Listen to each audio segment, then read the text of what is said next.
my name is Reiji, and so this presentation is titled Authorization, Authentication, and OAuth2. And what it is basically a brief overview on the basics of the login process to help conceptualize for beginners what goes on under the hood when we log into an account.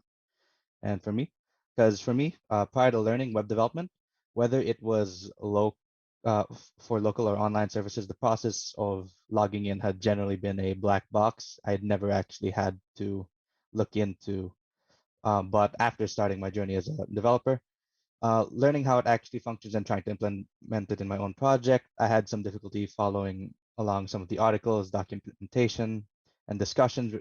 Even though the terminology I saw on those were recognizable to a degree, it was still, I felt like I was a missing piece of a puzzle, so to say. So that being said, let's start by clarifying the two terms that are commonly used, but can be confusing when we're first learning about it. So authentication and authorization. So first, let's start off. What is authentication? You may have already known, like based on the pictures on screen, that authentication has something to do with giving a system some credentials to gain access to an account. So in my experience, or rather my previous understanding, was that I thought authentication accounted for the entirety of the login process, but this is not necessarily true. Rather than that, it's more like giving the system some credentials may be the entirety of the login process from the perspective of the user, but there is more to it under the hood, and there are some variations to the login process that most people are familiar with, and I will elaborate on that in a little bit. So as you can see with the pictures on screen, locally it would be like logging into your Windows account. You could provide a username and password. Online, you might log in using a social network or something of that sort. So specifically, authentication is the process of verifying a user's identity.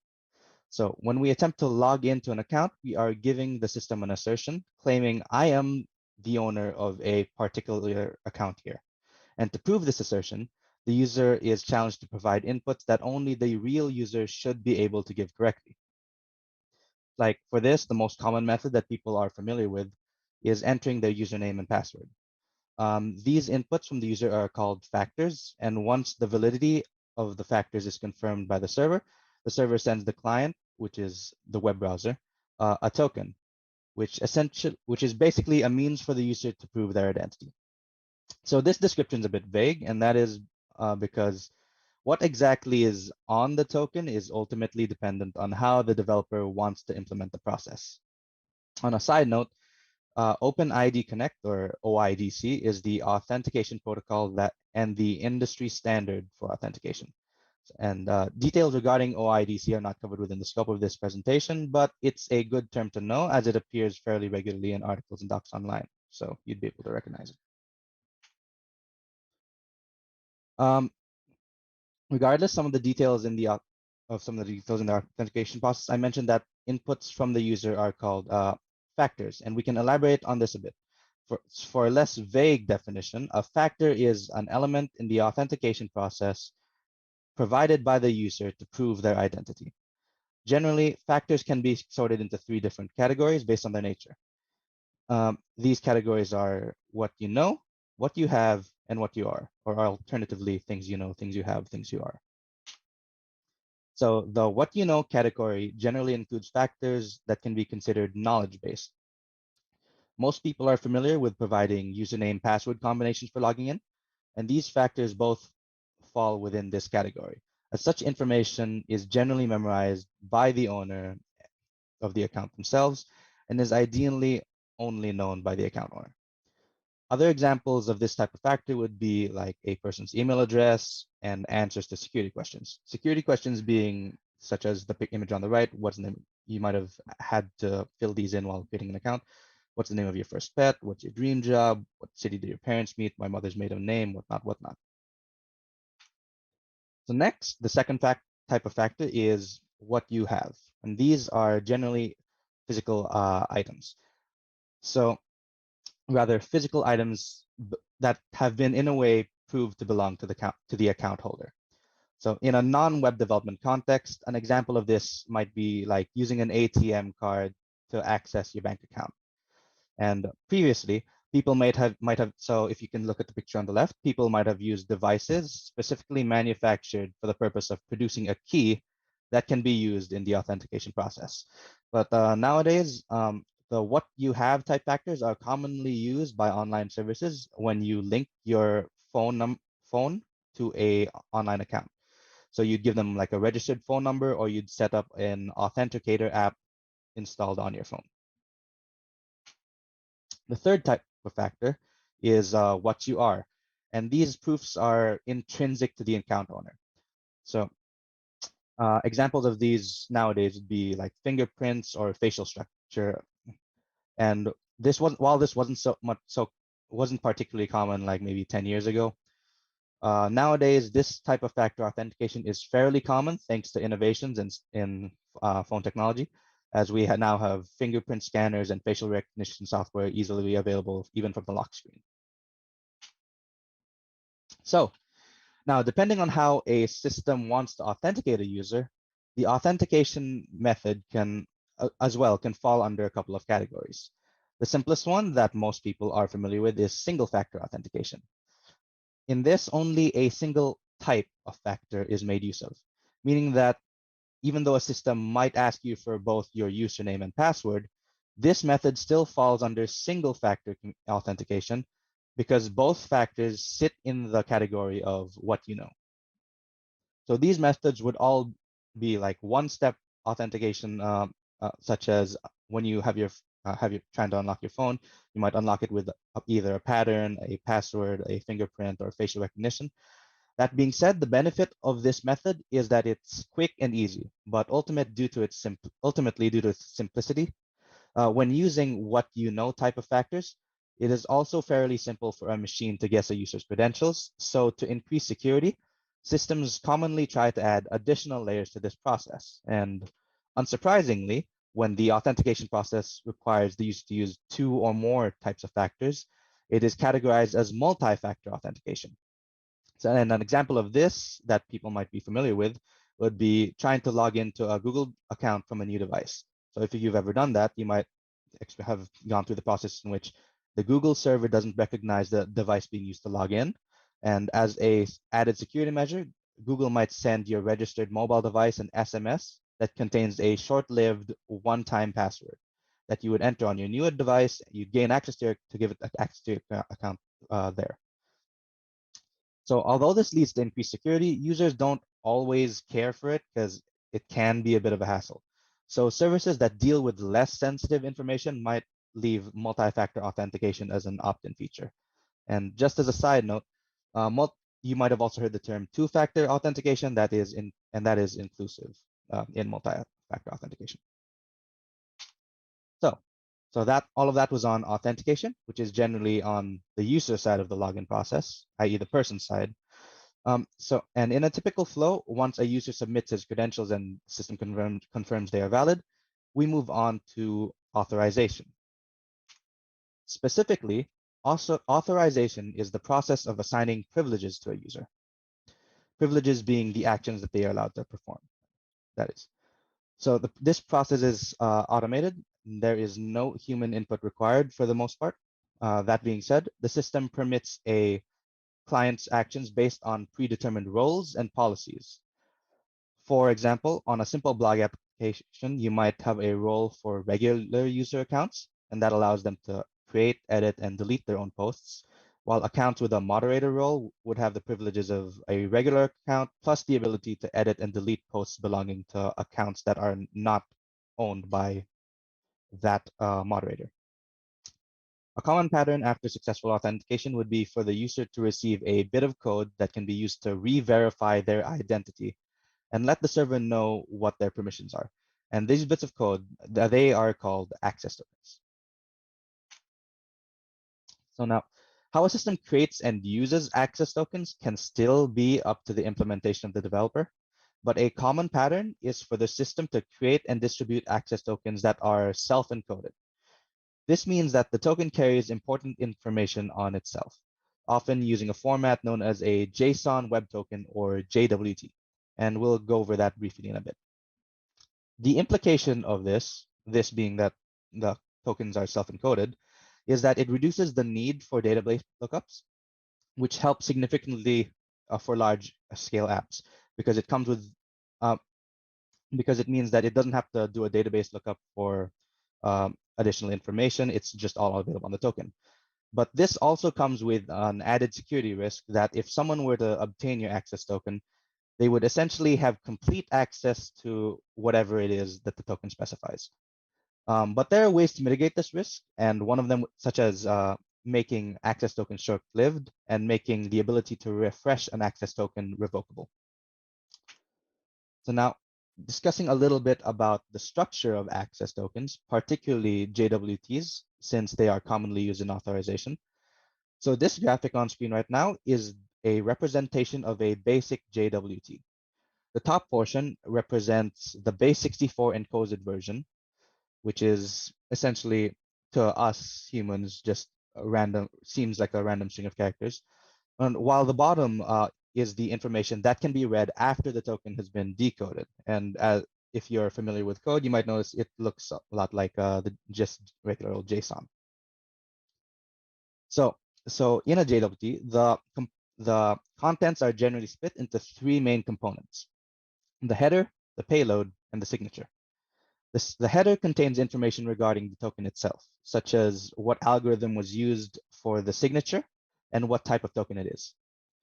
The payload is where information specific to the user is. So this is like the meat and potatoes generally. And depending on how the developer wants to implement it, it could also contain your ID token from authentication.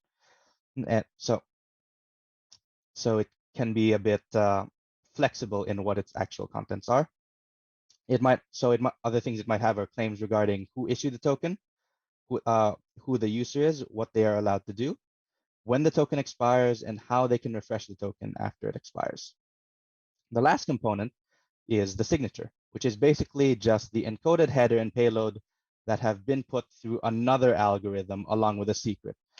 So since this doesn't contain any new information, it's basically just a way for the system to check whether or not the contents of the header and payload had been edited at any point in time, just as a security measure. So that was a bit on authorization.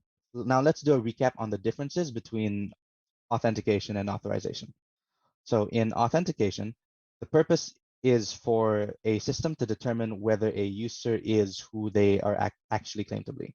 And this is achieved by challenging the user to validate credentials. This is usually the initial step in the login process, and upon success, the server generally sends back an ID token. The industry standard for authentication is the OpenID Connect protocol. So contrary to that, in authorization, the purpose is to determine what resources a user can and cannot access, normally based on a set of policies and rules. So this is typically done after a successful authentication, and upon success may return to the client an access token. The industry standard for authorization is the OAuth2 framework.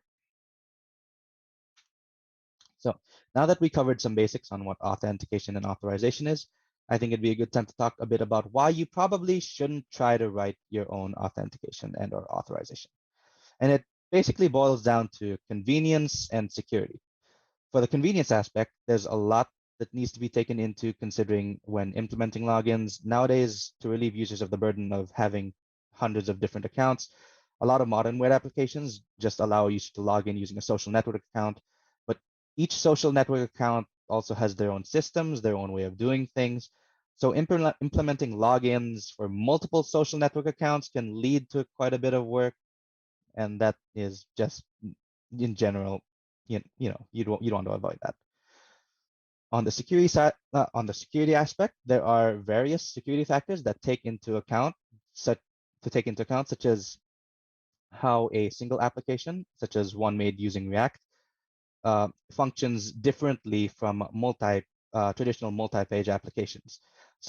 For example, since the source code in a React application is available to the client in its entirety, this makes it difficult to protect the information that passes through there.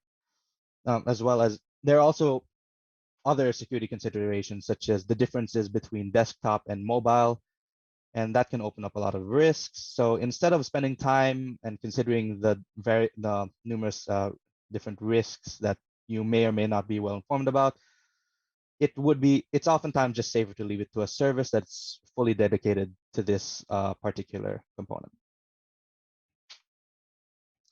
All right, so that was some basics on authentication and authorization. And now it was briefly mentioned earlier. Let's go into a bit on what is OAuth2. So starting with a bit of background information for the development. So before OAuth, interaction between web applications had security risks. Web applications and third-party applications had serious security risks. For example, once upon a time, if you wanted to let a third-party app use your Twitter data and use some functions on Twitter, you might have basically given them your username and password and allowed them to act in your stead. And the risk in this case is fairly obvious. I feel like I don't have to explain it. But to avoid risks such as these, companies each had their own solutions, but each solution was they all had their own limitations and they were not necessarily compatible with the solutions provided by other companies. So from this need, OAuth1 was born from a collaborative effort between web and enterprise contributors. And this team, they all had, and this project had the goal of creating a standard API access control. After OAuth1 was, and eventually OAuth1 did come to fruition, but after it was released, it didn't see too much implementation. And instead of building upon OAuth1 and releasing like a version 1.1, they built it from the ground up and pretty much went straight to OAuth2. And this was because OAuth2 was also designed to be more flexible and easily understandable. However, disagreements arose between the web and enterprise contributors, and that led to some fractured development. And now, so even though OAuth2 was released after OAuth1, it's not entirely holistic in that not all the features of OAuth2 are compatible with one another. So, but more specific, so that was a bit on the background. Now, specifically, what is OAuth2? So as previously mentioned, OAuth2 has become the industry standard framework for authorization. It allows developers to serve applications with a balance between flexibility and security, as it facilitates access to resources without sharing passwords. It uses token-based authentication that allows it to be scalable and flexible, and its implementation is open-ended and extensible. This means that it is customizable to suit the developer's needs, as in you can build upon it. So now, although OAuth2 was made to replace OAuth1, that did not make OAuth1 obsolete. And actually, like OAuth1 is still being used by Twitter, and the documentation is still available online. So for the most part, people generally recommend using OAuth2 over OAuth1, but it never hurts to consider your options. So I'll cover some of the differences in the debate between the two. So firstly, due to the trade-off between security and flexibility, people often agree that ultimately OAuth1 is more secure than OAuth2, but it is also more difficult to implement due to its lack of flexibility. In regards to official documentation, OAuth1 is more cohesive since development issues caused OAuth2 to split into different parts. So now, on the internet, if you were looking through specifically official documentation, you might have to sift through different drafts that may not be compatible with each other, and that in itself is somewhat of a hassle.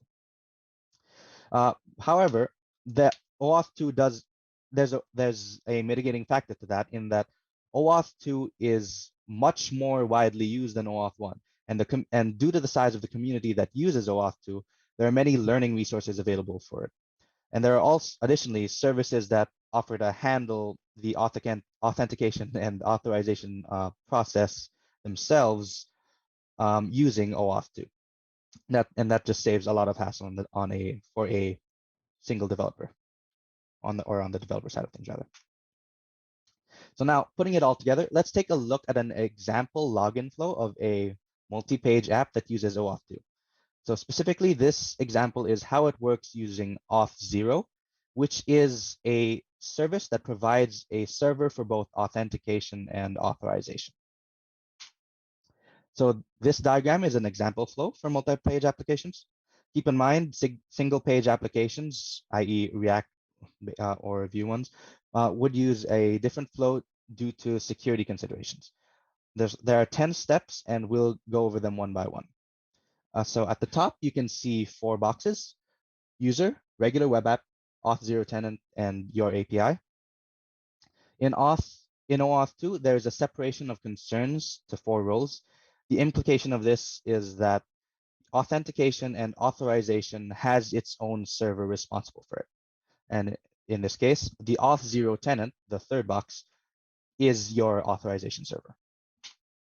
So step 1, it's fairly self-explanatory. On the website, the user clicks the login link and it brings them to a login page. Step 2, the web application then sends an authorization code request to the authorized endpoint on the authentication server. This basically initializes the communication between the user and the authentication server. So in step 3, once the authorization server receives the request, it sends the user a redirect to the login authorization prompt. In the case of logging in using social network accounts, you might have noticed that in your experience that you might have been redirected to a page that belongs to the social network account's official site. This is a security measure, as most social network sites do not allow usernames and passwords to be entered into sites they don't own. So your credentials should not have to travel through a third party. So following that, step 4 is back to user input. So the user authenticates using the selected login option, such as choosing Twitter or Google or whatever, and may see a consent page listing the permissions that Auth0 will give to the regular web application. From there, in step 5, the authorization server redirects the user back to the application with an authorization code, which is good for one use. This is not to be confused with with ID tokens, access tokens, or any of those things. So in step 6, the received code plus the client's ID and client secret is sent to the authorization server at a specific endpoint, which was like /OAuth/token or something like that. And once it's been received, the authorization server then verifies the authorization code, client ID, and client secret all in one, and processes it to confirm its validity before sending back over an ID token, access token, and optionally a refresh token. And in this, a refresh token is basically just a way for an access token to continue being usable. So upon receiving the tokens in step 9, the application can use the access token to call an API to access information about the user. At this point, what data is being requested depends on what the request is specifically. And in step 10, the server just considers how to handle the request returns the appropriate data, just like accessing an API regularly. So keep in mind that this flow is that's basically it for this flow. Keep in mind that it's specifically for multi-page apps using Auth0. And as previously mentioned, you would use a different flow for single page apps. But regardless of whether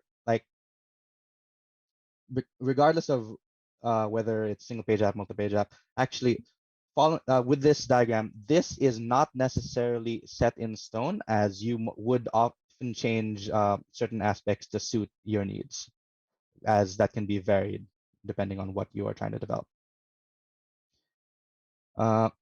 Okay, so that is that was the presentation for learning more on OAuth2. I would not recommend looking at the original documents because it looks like that, and that sort of you might flash back to like a early 2000s, late 90s video game walkthrough or something like that. But I assure you, they are more difficult to understand than those.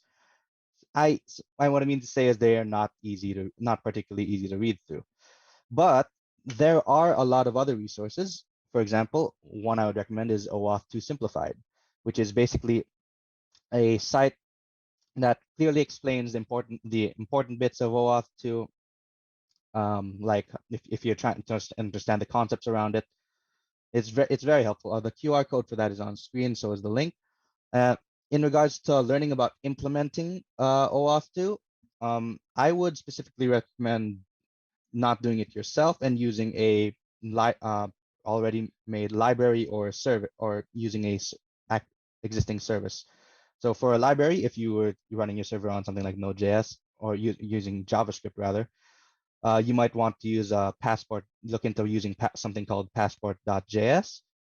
And if you that would suffice for small like personal projects. But if you were going, if your project was a bit more significant like that, like it'd be an actual business, you'd probably want to use a service such as Auth0. And that's my presentation. Thank you for your time.